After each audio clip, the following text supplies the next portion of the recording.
Hi, I'm John Green. This is Crash Course European History, and today it's time to find out what else besides money was behind the competition between Spain and England as they fought it out on the seas and across the globe after 1550. That's right, today we get to talk about religion. As you may know, the internet is terrible at engaging in nuanced and thoughtful conversations about religion, but if you think like our contemporary religious discourse is bad, just wait until you get a load of 16th century Europe.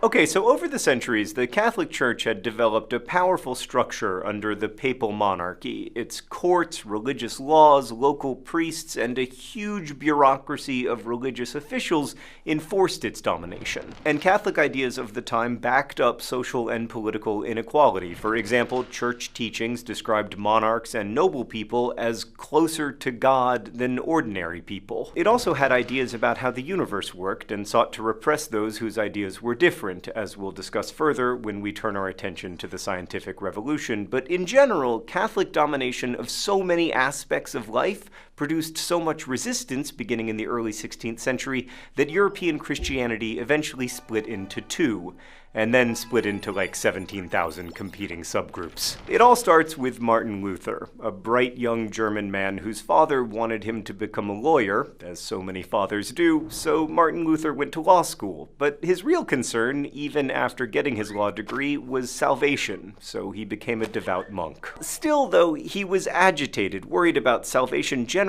and specifically about church teachings that faith and good works were needed to achieve salvation. For Luther, doing good works seemed a bit like bribery, like wasn't full faith in God the important thing? This kind of thinking meant that Luther was on his way to heresy, that is, beliefs that went against the principles of the Catholic faith.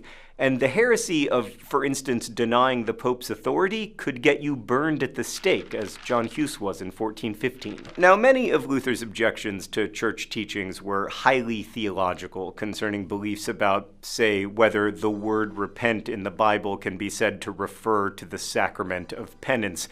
But one of Luther's objections was not nearly that obscure and was much more relevant to ordinary people. Let's go to the thought bubble. Okay, so in Catholic doctrine, there was a state after death called purgatory, a kind of holding place for souls that are not pure enough to ascend to heaven, but not bad enough to go to hell. Souls in purgatory can be purified by prayers from the living and also purified by tortuous afterlife punishment. And in 1517, the Pope issued a special indulgence to raise money to continue building the splendid St. Peter's Basilica in Rome. Purchasing one of these indulgences was said to release a soul from purgatory, so if you had a deceased family member or friend whose sins might not have been totally cleansed through their faith and good works, you could buy an indulgence and get them a ticket to heaven. Now, this may sound to you like a naked attempt to use people's worry and grief as a cash grab, and Luther agreed. Like, one monk who sold indulgences literally said, quote, "Don't you hear the voices of your dead parents and other relatives crying out, 'Have mercy on us, for we suffer great punishment and pain'? From this you could release us with a few alms. Why do you treat us so cruelly and leave us to suffer in the flames when it only takes so little to save us?" I'm not here to criticize any particular religion, but that is a smidge manipulative. It wasn't only Luther who took offense to this practice. Merchants and artisans also noted that it seemed a lot like blackmail.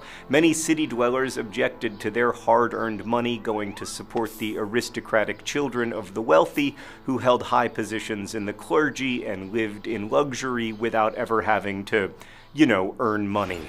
Thanks, Thought Bubble. So for Luther, salvation wasn't something you bought, either by good works or by purchasing indulgences. Instead, he believed in salvation by faith alone, and so one should seek to fortify one's faith. In 1517, Luther, then in his early 30s, composed 95 theses expressing questions and differing opinions on these and many other theological issues, perhaps posting them to the door of the Chapel of Wittenberg. But in whatever reform, his ideas spread. Soon, papal documents and books of canon law were being burned by students during protests as earnest young Christian humanists vented their anger. And Luther's initial questioning of the church rapidly became rejection. "For we claim the papacy not to be the Holy Church," Luther stated, "nor any part of it, and we are unable to cooperate with it." This rejection of the Catholic Church as it operated in the early 16th century came to be known as the Reformation. Luther began to take on the entire church establishment. In European Catholicism at the time, priests were the authority. They read the Bible and then told you what it said.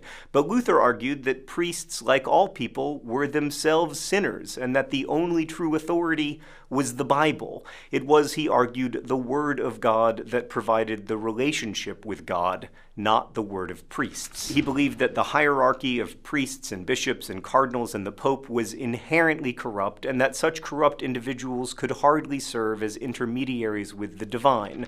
Sola Scriptura, only the Bible or Scripture, was his motto, alongside the keys to salvation, sola gratia and sola fide, only grace and only faith. The idea of sola scriptura led to a wide-ranging revolution, especially by boosting reading and individual study, because suddenly it was important not just for scholars to learn to read, but for everyone, because the written word of God was the way to God. Now, at first, authorities didn't see cause for alarm, although early in 1521 the Pope did excommunicate Luther. Several months later, Luther was summoned before representatives of the Holy Roman Empire at the Diet of Worms, which is overwhelmingly the easiest history term to remember because they literally called it the Diet of Worms. Leading the assembly in the town of Worms, Germany, was the Holy Roman Emperor, Charles V. Oh, did the globe open? I don't get it. It's just a can of mixed nuts. What does that have to do with the Diet of Worms? Oh, Stan! God, it's very frightening. I have a diet of worms. It's good stuff, Stan. Right, but back to Charles V. At the time, Charles was 19 years old and ruler of Spain, the Low Countries, and the Duchy of Burgundy, also the entire Habsburg Empire, Italy, all the Spanish possessions in the Western Hemisphere and Southeast Asia, which, I mean, if you've ever met or been a 19-year-old, you'll know is a lot of responsibility for someone who cannot legally drink wine in the United States. Although, on the other hand, he does look like he's 50 in this stained glass window of the Diet of Worms. Charles's rulership of the Holy Roman Empire was gained through the votes of electors who had selected him from other royal or noble contenders. Among those electors was the Elector of Saxony, Frederick the Wise, whom Charles had bribed for his vote.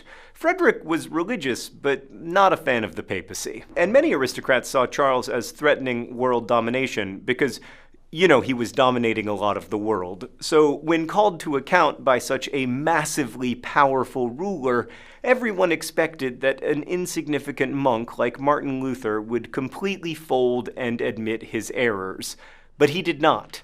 "I can do no other," he supposedly said, of maintaining his new beliefs. The Holy Roman Emperor then declared him an outlaw to be captured, but German princes took his side, and Frederick the Wise hid and protected Luther.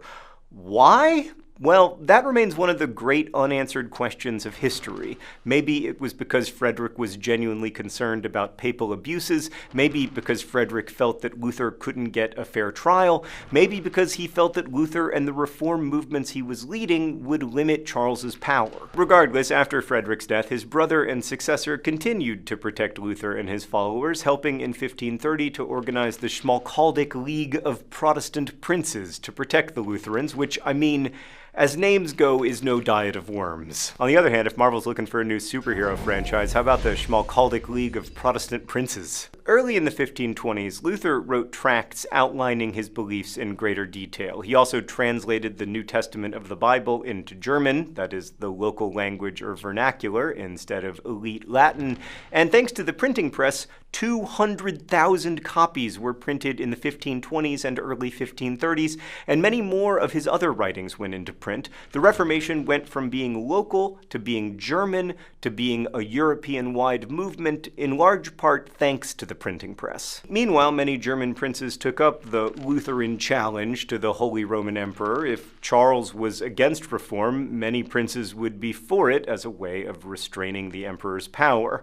Luther summoned them to defend German values against the corruption found in Rome, and because of that, Luther is sometimes called the source or father of German nationalism. And then in 1525, peasants and other village folk across southern Germany began protesting, eventually including an estimated 100,000 rioters who sacked castles as well as religious centers.